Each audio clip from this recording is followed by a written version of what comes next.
হরে কৃষ্ণ কৃষ্ণ কৃষ্ণ হরে হরে। তো ভক্তবৃন্দগণ, আজকের ভিডিওটি রয়েছে আজ 15ই মার্চ, বাংলা 30শে ফাল্গুন, রবিবার। পালিত হয়েছে আজ পাপমোচনী একাদশী। চৈত্র মাসের কৃষ্ণপক্ষের এই শুভ দিনে পালিত হয় এই পাপমোচনী একাদশী ব্রতটি।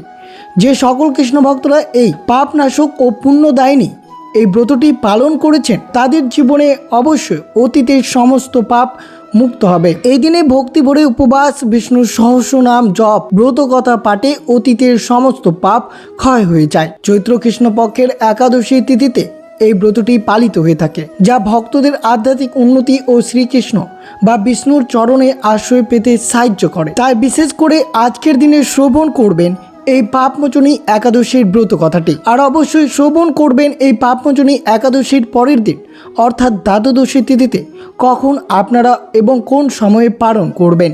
তো অবশ্যই ভিডিওটি আপনার জন্য অত্যন্ত গুরুত্বপূর্ণ হতে চলেছে, তাই ভিডিওটি অবশ্যই শুরু থেকে শেষ পর্যন্ত ভক্তি সহকারে শ্রবণ করুন।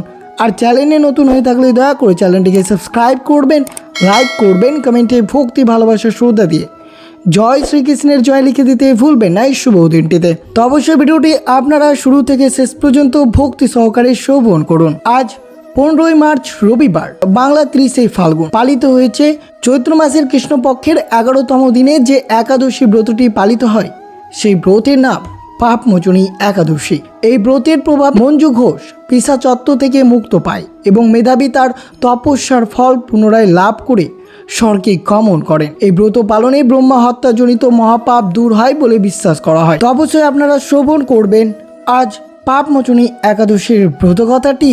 ভক্তি সহকারে আপনারা সকলেই শ্রবণ করুন। পাপমোচনী একাদশী হলো ভগবান বিষ্ণুর উদ্দেশ্যে উৎসর্গকৃত একটি উল্লেখযোগ্য একাদশী। পাপমোচন শব্দটি পাপ মোচনকারীকে বোঝায়। এটা বিশ্বাস করা হয় যে ভক্তি সহকারে এই ব্রত পালন করলে একজন ব্যক্তি তাদের অতীতের ভুল এবং নেতিবাচক কর্ম থেকে মুক্ত পেতে পারেন। এই একাদশী চৈত্র মাসের কৃষ্ণপক্ষের হয়, যা সাধারণত মার্চ এবং এপ্রিলের মাসে পড়ে। এই শুভ দিনে সকল ভক্তরা এই পাপমোচনী একাদশী ভক্তি সহকারে পালন করেছেন। তারা উপবাস করে বিষ্ণুর সহস্রনাম পাঠ করে এবং প্রার্থনা করেছেন। এটা বিশ্বাস করা হয় যে এই দিনে ব্রতকথা শোনার মাধ্যমে একজন ব্যক্তি পূর্ণ ফল লাভ করতে পারেন। অনেকের কাছে এই একাদশী তাদের জীবন সম্পর্কে চিন্তা করার মাধ্যমে এবং পরিষ্কার হৃদয় নিয়ে এগিয়ে যাওয়ার জন্য একটি গুরুত্বপূর্ণ এবং শুভ উপবাস। এই পাপমোচনী একাদশীর পিছনে রয়েছে মাহাত্ম্য গল্প, যেটি ভবিষ্যৎ পুরাণে এর গুরুত্ব বর্ণনা করা রয়েছে। এই গল্পটি মাধব নামক এক ঋষি এবং মঞ্জু ঘোষ নামক এক স্বর্গীয় নৃত্যশিল্পীর সাথে সম্পর্কিত। ধর্মরাজ যুধিষ্ঠির ভগবান শ্রীকৃষ্ণকে বললেন, হে জনার্দন, চৈত্র মাসের কৃষ্ণপক্ষের একাদশীর নাম কি? মাহাত্ম্য কৃপা করে আমাকে বলুন। শ্রীকৃষ্ণ তখন বললেন, হে ধর্মরাজ যুধিষ্ঠির, আপনি ধর্ম বিষয়ক প্রশ্ন করেছেন। এই একাদশী সকল পাপ থেকে নিস্তার এবং মোচন করে বলে এই পবিত্র একাদশী তিথি পাপমোচনী নামে প্রসিদ্ধ। রাজা মান্ধাতা একবার লোমশ মুনিকে এই একাদশীর কথা জিজ্ঞাসা করে তার বর্ণিত সেই বিচিত্র গল্পটি আপনার কাছে বলছে, আপনি মনোযোগ দিয়ে শ্রবণ করুন। প্রাচীনকালে অতি মনোরম চৈত্ররথ পুষ্প উদ্যানে মুনিগণ বহু বছর ধরে তপস্যা করতেন। এক সময় মেধাবী নামে এক ঋষি কুমার সেখানে তপস্যা করছিলেন।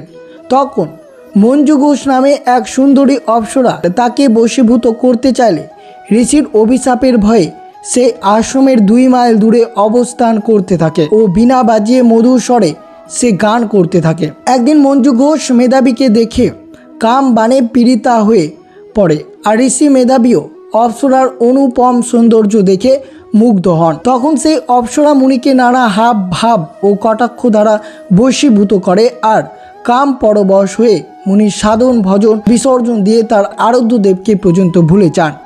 এইভাবে অপ্সরার সাথে কামনা বাসনায় মুনির বহু বছর অতিক্রান্ত হয়, আর মুনিকে আচার ভ্রষ্ট করে সে অপ্সরা দেবলোকে ফিরে যেতে মনস্থ করে। একদিন মঞ্জু ঘোষ মেধাবী মুনিকে এসে বলেন, হে প্রভু, এখন আমাকে নিজ গৃহে ফিরে যাবার অনুমতি প্রদান করুন। তখন কামভাবে আসক্ত মেধাবী বললেন, হে সুন্দরী, তুমি তো এখন সন্ধ্যাকালে আমার কাছে এসেছো, প্রাতকাল পর্যন্ত আমার কাছে থেকে যাও। মুনির কথা শুনে অভিশাপের ভয়ে সে অপ্সরা আরও কয়েক বছর তার সাথে বাস করলো। এইভাবে বহু বছর অর্থাৎ 55 বছর 9 মাস 7 দিন অতিবাহিত হলো। দীর্ঘকাল অপ্সরার সহবাসে থাকলেও মেধাবীর কাছে তা অর্ধরাত্রি বলেই মনে হলো। মঞ্জু ঘোষ পুনরায় নিজ স্থানে গমনের প্রার্থনা জানালে মুনি বললেন, এখন প্রাতকাল, যতক্ষণ পর্যন্ত আমি সন্ধ্যা বন্দনা না সমাপ্ত করি ততক্ষণ পর্যন্ত তুমি এখানেই থাকো। মুনির কথা শুনে ঈষৎ হেসে মঞ্জু ঘোষ তাকে বললেন, হে মুনিবর, আমার সহবাসে আপনার যে কত বছর অতিবাহিত হয়েছে তা একবার বিচার করে দেখুন। এই কথা শুনে মুনি স্থির হয়ে চিন্তা করে দেখলেন যে তার 56 বছর অতিবাহিত হয়ে গেছে। মুনি তখন মঞ্জু ঘোষের প্রতি ক্রোধ পরবশ হয়ে বললেন, ওরে পাপিষ্টি দুরাচারিণী, তপস্যার ক্ষয়কারিণী, তোমাকে ধিক, তুমি পিশাচি হও। মেধাবীর শাপে অপ্সরার শরীর বিরূপ প্রাপ্ত হলো। তখন সে অবনত মস্তকে মুনির কাছে সাপ মোচন উপায় জিজ্ঞাসা করল। মেধাবী বললেন, হে সুন্দরী, চৈত্র মাসের কৃষ্ণপক্ষিয়া পাপমোচনী একাদশী সর্বপাপ ক্ষয়কারিণী। সেই ব্রত পালনে তোমার পিশাচত্ব দূর হবে।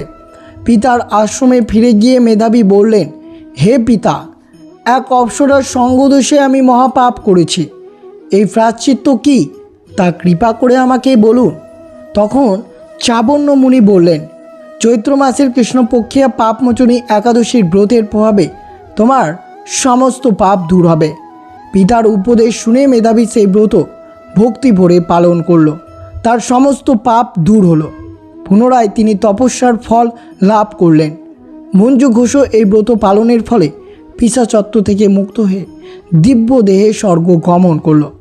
যুধিষ্ঠির বললেন, হে মহারাজ, যারা এই পাপমোচনী একাদশী ব্রত পালন করেন তাদের পূর্বকৃত সমস্ত পাপ ক্ষয় হয় এবং এই ব্রতকথা পাঠ বা শ্রবণের ফলে সহস্র গোদানের পূর্ণ ফল অর্জন করতে পারেন। তাই বিশেষ করে আপনারা শ্রবণ করলেন আজ 15ই মার্চ রবিবার এই পাপমোচনী একাদশীর ব্রতকথাটি, যেটি অবশ্যই শ্রবণের ফলে আপনাদের পূর্ণ ফল লাভ হবে এবং সহস্র গোদানের পূর্ণ ফল অর্জন করতে পারবেন। আর অবশ্যই শ্রবণ করবেন এই শুভ দিনে আপনারা কিভাবে দিনটি অতিবাহিত করবেন, যে কাজগুলো করলে পরিবারে সুখ সমৃদ্ধি এবং শ্রীকৃষ্ণের অপার আশীর্বাদ লেগেই থাকবে। তো অবশ্যই শ্রবণ করুন। এই পাপমোচনী একাদশীর ব্রতের দিন অবশ্যই আপনাদেরকে ব্রহ্মা মুহূর্তে ঘুম থেকে উঠতে হবে। কুশ ও তিল দিয়ে পবিত্র স্নান করতে হবে। বেশিরভাগ বিষ্ণু ভক্তরা তাদের দেবতার চিরন্তন করুণা লাভের জন্য এই দিন উপবাস রাখেন। পাপমোচনী একাদশী উপবাস অত্যন্ত শুভ বলে মনে করা হয়। অবশ্যই এই দিনে আপনারা কিছু না খেয়েও ব্রতটি পালন করতে পারেন, অর্থাৎ জল ফলমূল ছাড়াই ব্রতটি সম্পূর্ণ করতে পারলে তারও শুভ। যদি সবার পক্ষে এটি সম্ভব না হয় তাহলে অবশ্যই শুভ দিনে পঞ্চরবি শস্য বাদ দিয়ে খাবার, দুধ, বাদাম, ফল খেয়ে উপবাস পালন করতে পারেন। পরের দিন ভগবান বিষ্ণুর কাছে প্রার্থনা করার পর অবশ্যই উপবাস ভঙ্গ করবেন। অর্থাৎ আপনারা 16ই মার্চ সোমবার এই শুভ দিনে ব্রতের পালন করতে হবে। যারা উপবাস করবেন না তারা অবশ্যই এই একাদশীতে ডাল, ভাত এবং আমিষ খাবার খাওয়া সম্পূর্ণরূপে নিষিদ্ধ থাকতে হবে। পাপমোচনী একাদশীতে শ্রী বিষ্ণুর সহস্র নাম পাঠ করা অত্যন্ত শুভ। এই দিনে ভক্তরা পূর্ণ নিষ্ঠার সাথে ভগবান বিষ্ণুর পুজো করতে হবে। ভক্তরা ভগবান বিষ্ণুর উদ্দেশ্যে অবশ্যই তুলসী পাতা, ফুল, ফল, প্রদীপ এবং ধূপকাঠি নিবেদন করতে পারলে তারও শুভ ফলদায়ক হতে পারে আপনাদের জন্য। জুঁই ফুল নিবেদনের পাশাপাশি এটি অত্যন্ত পুণ্যের বলে বিশ্বাস করা হয়। সম্ভব হলে এই ব্রত পালনকারীকে সন্ধ্যায় ভগবান বিষ্ণুর মন্দিরে যেতে হবে। মন্দিরগুলোতে পবিত্র শ্রীমদ্ ভগবদ গীতার গুরুত্বপূর্ণ অধ্যায় পাঠের মতো বিশেষ অনুষ্ঠানের আয়োজন করতে হবে এই শুভ দিনে। উপবাস চলাকালীন আপনারা কিছুতেই পঞ্চরবি শস্য গ্রহণ করবেন না। অন্ন গ্রহণ না করে ফলারা ব্রত উপবাস করতে পারেন। সারাদিন এই শুভ দিনে বিষ্ণুর সহস্রনাম জপ, ব্রতকথা শ্রবণ এবং হরিনাম সংকীর্তনের মাধ্যমে এই পাপমোচনী একাদশী দিনটি অতিবাহিত করতে হবে। ভক্তি সহকারে ভগবান শ্রীকৃষ্ণের চরণে ভক্তি নিবেদন করবেন এবং পরের দিন অবশ্যই সঠিক সময় দেখে অবশ্যই পারণ মন্ত্র জপ করে পারণের এই সময়ে ব্রতের পালন করতে হবে। যদি আপনারা ব্রতের পালন না করেন তাহলে ব্রতের কোনো পূর্ণ ফলাফল পাওয়া যাবে না। অবশ্যই ব্রতের পালনের সময় রয়েছে সকাল 5:44 থেকে 9:43 মধ্যে আপনাদেরকে ব্রতের পালন করতে হবে। তবেই আপনার এই পাপমোচনী একাদশীর ব্রতের পূর্ণ ফল অর্জন হবে। তো অবশ্যই আপনারা শ্রবণ করলেন পাপমোচনী একাদশীর ব্রতকথাটি এবং বিশেষ করে শ্রবণ করলেন এই পাপমোচনী একাদশীর ব্রতের পালন কখন করবেন। তো এই ছিল ভিডিওটি ভালো লাগলে অবশ্যই চ্যানেলটিকে সাবস্ক্রাইব করবেন, লাইক করবেন, কমেন্টে ভক্তি ভালোবাসা শ্রদ্ধা দিয়ে জয় শ্রীকৃষ্ণের জয় লিখে দিতেই ভুলবেন না। এবং ভিডিওটি আপনার আত্মীয় ভক্ত বা বন্ধুদের সাথে অবশ্যই শেয়ার করবেন। সুস্থ থাকবেন, সতর্ক থাকবেন। জয় শ্রীকৃষ্ণ। রাধে রাধে।